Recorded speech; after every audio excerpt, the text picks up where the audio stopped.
अपर्णा सोनी जी एक प्यार के एक रिश्ते में थी, रिलेशनशिप में थी रवि किशन जी के साथ। तो अगर सरसरी तौर से देखा जाए तो एफआईआर में कुछ बहुत ज़्यादा दम है नहीं। आखिरी में 15 अप्रैल 2024 को इन लोगों ने लखनऊ में प्रेस कॉन्फ्रेंस करके सिर्फ और सिर्फ अपने पर्सनल पास्ट और रिलेशनशिप्स के हिस्टोरिकल फैक्ट्स के रिगार्डिंग अपनी ये प्रेस कॉन्फ्रेंस करी और फैक्ट्स को डिस्क्लोज़ किया। आज हम खड़े हैं लखनऊ के डिस्ट्रिक्ट कोर्ट में।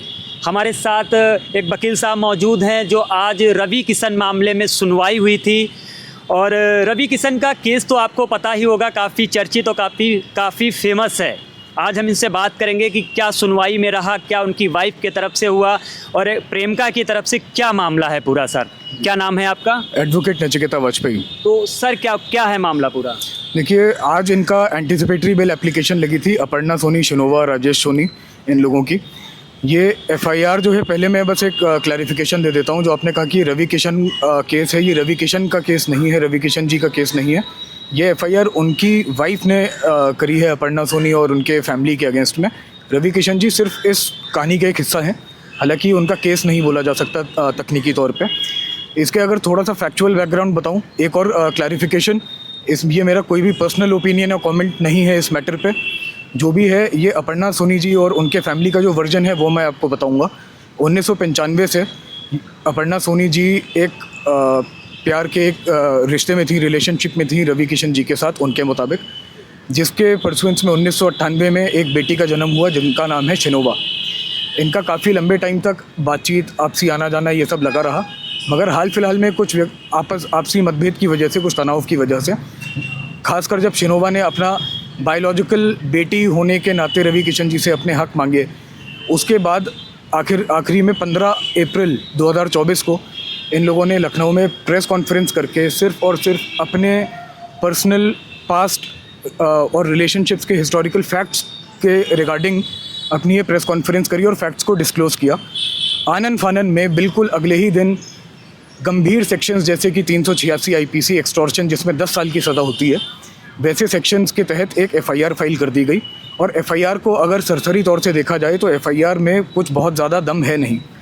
ये सिर्फ और सिर्फ एक विंडिक्टिव तरीके से एफआईआर करी गई है, एक जवाबी कार्रवाई जिसको हम कह सकते हैं, रिटेलिएटरी एक एफआईआर है, जो कि उनकी प्रेस कॉन्फ्रेंस के बिल्कुल एक जवाब के तौर पर इन्होंने करी है, जिसका उद्देश्य सिर्फ इनकी आवाज़ को दबाना है, ताकि ये ना शिनोवा अपना हक मांग सकें और ना ये अपने जो ट्रू फैक्ट्स हैं इनके रिलेशनशिप को लेकर रवि किशन जी के साथ, उनको ये डिस्क्लोज़ करें आगे पब्लिक में। तो इस एफआईआर के पीछे यही मोटिव है, ये कहना है अपर्णा जी और शिनोवा जी का। अच्छा सर, आगे की क्या सुनवाई रही है इसके बारे में कुछ? आज जब इसमें केस हुआ, अब जब बहस हुई है एंटीसिपेटरी बेल पे, तब वादी के काउंसिल की तरफ से जो अपर्णा सोनी और शिनोवा का जो एफिडेविट है उसकी जेन्युइननेस पर सवाल उठाया गया और ये बोला गया, संदेह बल्कि जताया गया कि क्या ये दोनों भारत में इस वक्त मौजूद हैं भी या नहीं। माननीय न्यायालय ने हमें आदेश दिया है कि हम फ्रेश एफिडेविट फाइल करके ये सिद्ध करें कि हाँ वो भारत में है। Being an officer of the court, ये हमारी ड्यूटी भी है कि न्यायालय जो भी हमें आदेश देते हैं उनका हमें पालन करना है। हम एक फ्रेश एफिडेविट इन दोनों का फाइल करेंगे और अगली तारीख इसमें 7 तारीख की है। 7 तारीख को एंटीसिपेटरी बेल एप्लीकेशन पर होपफुली फाइनली आर्ग्यूमेंट्स होकर फैसला आ जाएगा। सर, जो उनकी बेटी हैं वो रवि किशन की हैं?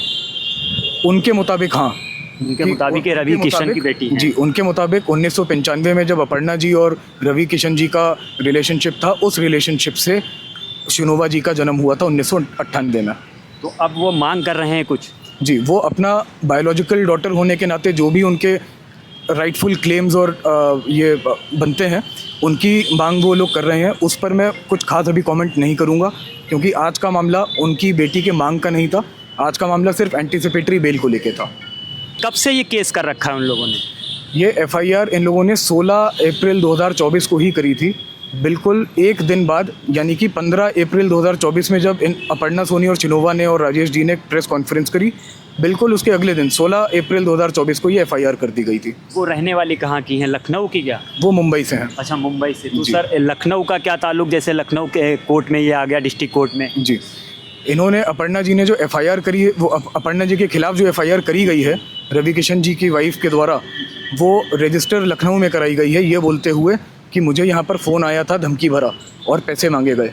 और इस बेसिस पर एफआईआर क्योंकि लखनऊ में हुई है, इसलिए हम एंटिसिपेटरी बेल भी अपनी लखनऊ में ही फाइल कर सकते हैं। ठीक है, बहुत बहुत शुक्रिया। तो ये हमारे साथ जो है रवि किशन मामले में जो सुनवाई हो रही है और उनके प्रेमिका को लेके उनके पक्ष के वकील थे हमारे साथ, और इन्होंने पूरा ब्यौरा पूरी तरीके से पूरा मामला समझाया है कि अब आगे ये देखना है 7 तारीख को उनके हक़ में फ़ैसला आता है या नहीं आता है। देखते रहिए, अमृत विचार में था आपके साथ अफजल खान।